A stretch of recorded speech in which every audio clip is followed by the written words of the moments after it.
In Gaza, there is a network of tunnels known as the Gaza Metro, which were built by the anarchist group Hamas with extensive planning and in complete secrecy. This underground labyrinth extends for almost 500 kilometers and has evolved over time to become a true city beneath the surface. It plays a crucial role in Hamas's military strategy, and understanding its architecture and function is crucial to understanding the conflict in Gaza. For many decades, the militant group Hamas, designated by the international community as a terrorist group, has been busy creating and constructing a wide range of secret tunnels throughout the small region of Gaza. These tunnels are used for various reasons, namely as a hideout and communication network for their fighters, a storage place for their weapons and ammunition, and even to smuggle items such as illegal weapons and explosives into Gaza without being detected. According to Israeli intelligence reports, the labyrinth of tunnels in Gaza is commonly known as the Gaza subway due to its intricate structure and the potential difficulty of navigating it in a ground assault. In light of the attack on Israeli soil on October 7, the tunnels pose a major dilemma for the Israel Defense Forces as they try to plan their next tactical move against Hamas. Chatham House Middle East and North Africa situation analyst Yossi Meckelberg said the tunnels have played a vital role in Hamas survival by providing economic activity and military capacity. These tunnels are now one of the main objectives of the Israeli Air Force in this offensive on the Gaza Strip, as they have been in previous operations. To understand the situation, let's think of the Gaza Strip as two different layers, the civilians in one layer, that is, on the surface, and Hamas in the other, the underground layer. In a recent video message, a representative of the Israel Defense Forces, IDF, expressed the goal of penetrating the second layer of Hamas's defense strategy. The current operation in Gaza, described by Israel as a war, has led to the deaths of some 4,000 people on both sides, the overwhelming majority of them civilians. The military action was a response to a series of brutal attacks carried out by Hamas in southern Israel. The initial assault claimed the lives of at least 1,300 Israelis, most of whom were innocent bystanders. Additionally, Hamas took around 150 hostages and transported them to Gaza. The tunnels on the Gaza-Egypt border, which appeared in the early 2000s, were built primarily for smuggling purposes. Palestinians in Gaza could bring a wide range of products into the Strip thanks to these tunnels, avoiding Israeli control. Gaza is an area of land measuring 10 kilometers wide by 41 kilometers long, surrounded to the north and east by Israel, which firmly manages its entry points. It borders to the south with Egypt, which also keeps the border largely closed, with few exceptions.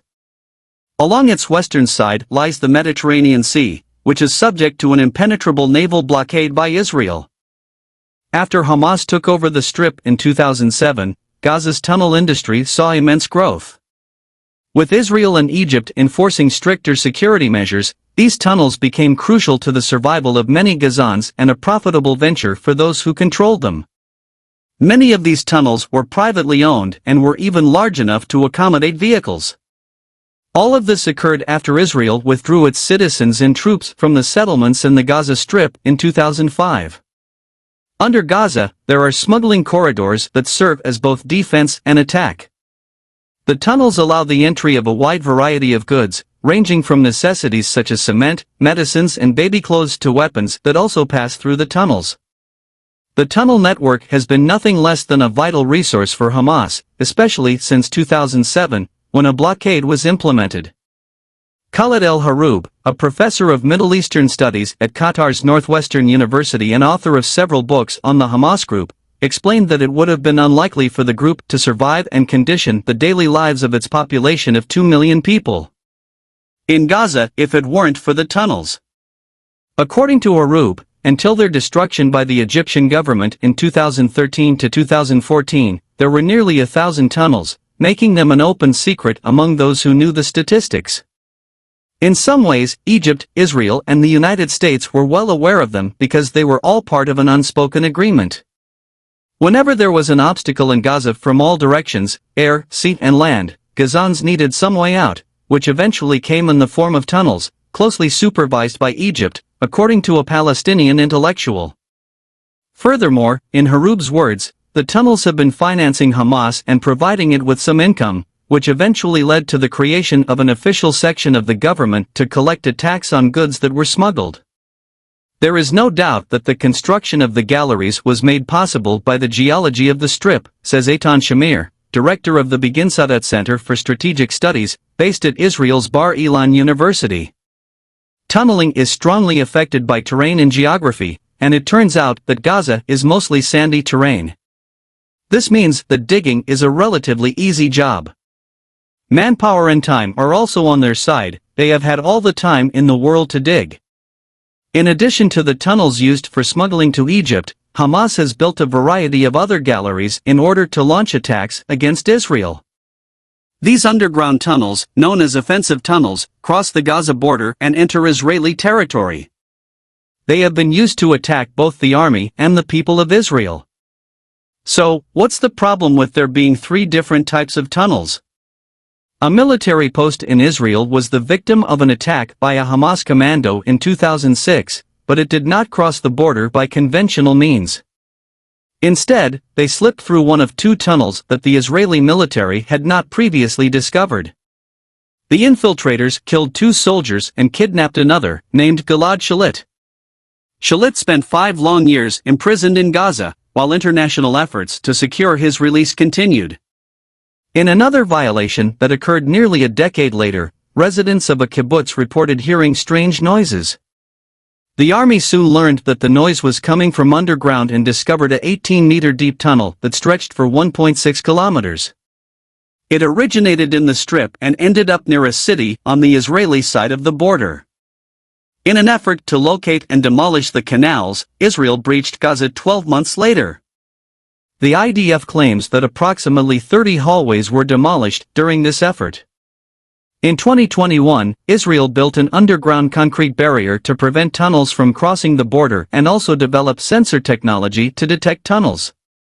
The population of southern Israel has been psychologically affected by the existence of these tunnels, as they were prepared for rocket fire, but not for the sudden threat of people attacking cities from inside Israel on motorcycles. This surprising turn of events, as Shamir noted, was unexpected and caused a lot of fear. This October 7, 2023, Hamas militants revealed their weapons, showing the materials from the tunnels they used to operate their underground roads in Gaza. These routes were recently used in an unexpected attack against Israel. According to Eitan Shamir, the tunnels built did not actually pierce the fence, but rather allowed the opposition to get closer to it. After approaching, they would blow up the fence and quickly emerge from the tunnels, thus allowing them to advance.